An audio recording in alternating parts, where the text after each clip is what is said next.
Selamat siang. Topik kita hari ini adalah berkat Tuhan. Disadur oleh Bambang Sugiono Agus Purwono. Beberapa pokok bahasan adalah pendahuluan, pengertian atau definisi berkat Tuhan, kemudian macam berkat Tuhan, fungsi berkat Tuhan, cara memperoleh berkat Tuhan, dan kesimpulan. Seringkali berkat Tuhan dianalogikan dengan memiliki harta yang berlimpah akan membuat manusia menjadi dalam tanda petik terhormat, menjalani kehidupan menjadi lebih mudah, dihargai oleh orang banyak, dan perkataan-perkataannya selalu didengar. Kalangan teologi sukses berkembang berpendapat bahwa hidup yang diberkati Tuhan adalah hidup yang kaya raya, hidup yang berkelimpahan, dan hidup yang tidak kurang suatu apapun. Seringkali berkat dikaitkan dengan materi, usaha dengan laba yang sangat besar, dan perbaikan ekonomi keluarga. Beberapa pengertian tentang berkat. Yang pertama adalah karunia Tuhan yang membawa kebaikan dalam hidup manusia. Doa restu dan pengaruh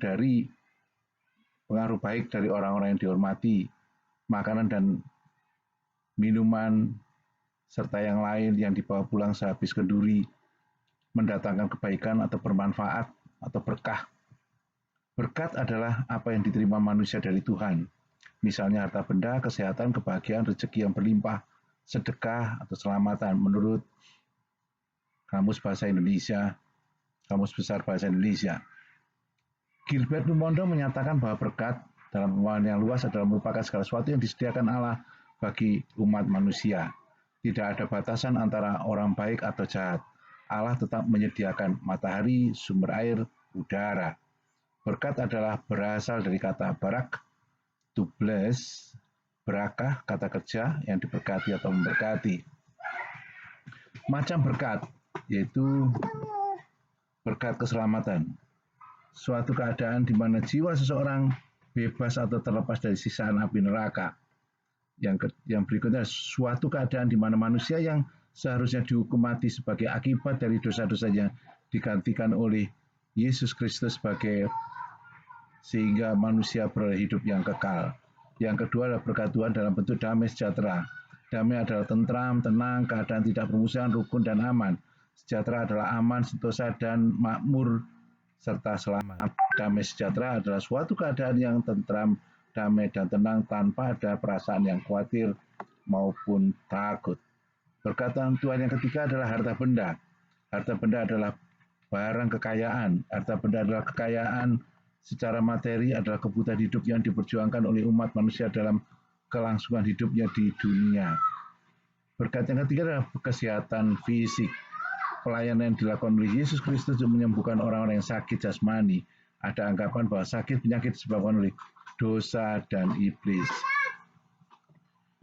Yang pertama, berkat keselamatan. Sudut pandang Allah, keselamatan meliputi segenap karya Allah dalam membawa manusia keluar dari hukuman menuju ke pembenaran, keluar dari kematian ke kehidupan yang kekal, dan keluar dari musuh atau seteru menjadi anak.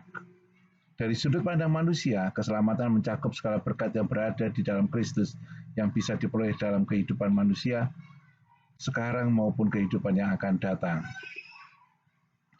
Yang kedua, berkat damai sejahtera. Damai sejahtera atau kebahagiaan jati hanya ada di dalam Kristus.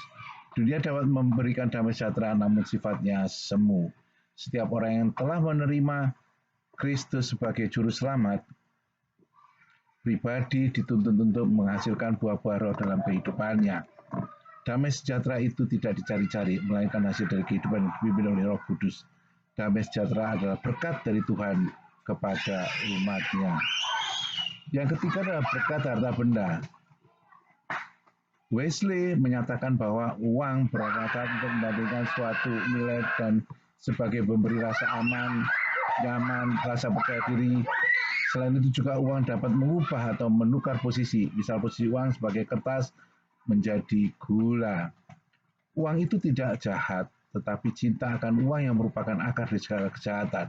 Dan memiliki uang banyak tidaklah berdosa. Demikian juga dengan orang yang memiliki kekayaan yang melimpah. Baik miskin maupun kaya adalah berkat Tuhan. Kaya atau miskin bukanlah suatu ukuran hidup yang diberkati Tuhan, tetapi kebebasan dan kepuasan dalam menikmati semua yang ada pada kita menjadi ukuran kehidupan yang diberkati Tuhan.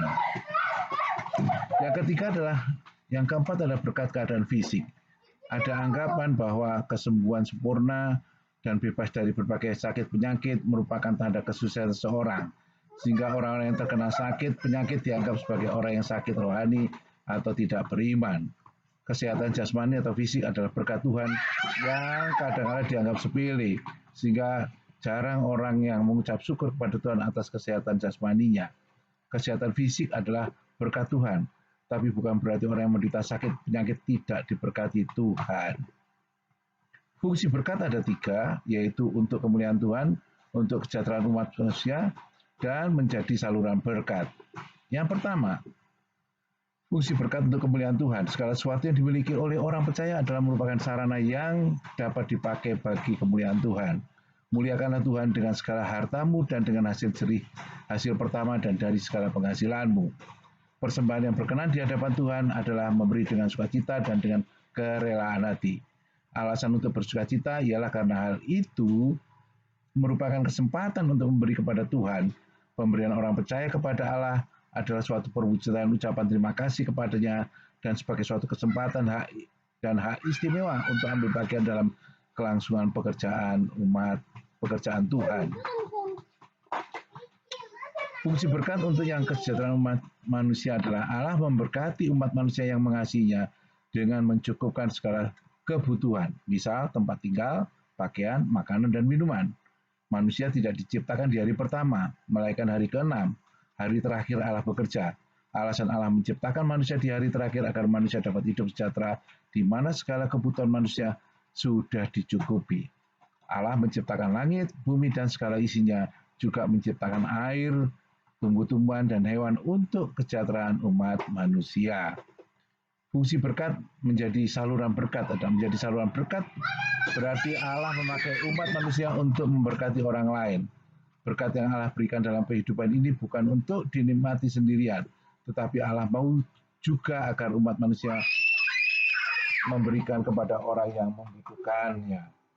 Umat manusia dipanggil untuk hidup bagi sesama dan demi kemuliaan Allah. Allah memerintahkan kita untuk mengasihi sama manusia seperti diri sendiri. Fungsi berkat menjadi saluran berkat yang berikutnya adalah mencintai atau mengasihi, membutuhkan pengorbanan.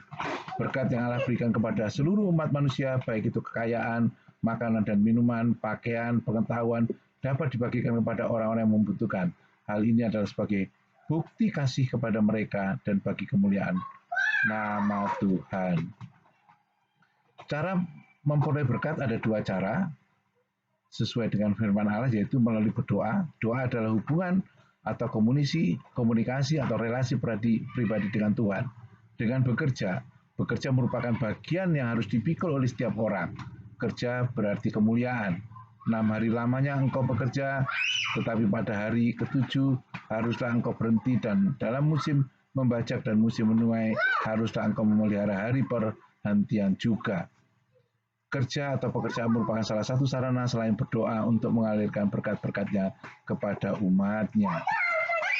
Kesimpulan, berkat dipandang dari segi teologis adalah segala sesuatu yang Allah beri maupun yang Allah izinkan terjadi dalam kehidupan orang percaya.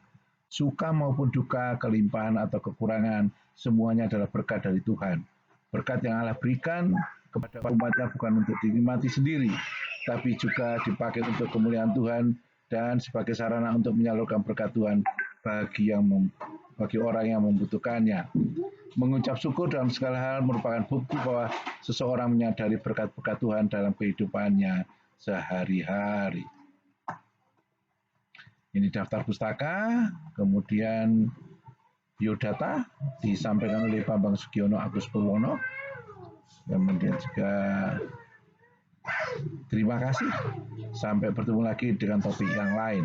Jangan lupa subscribe, komen, like, and share. Terima kasih.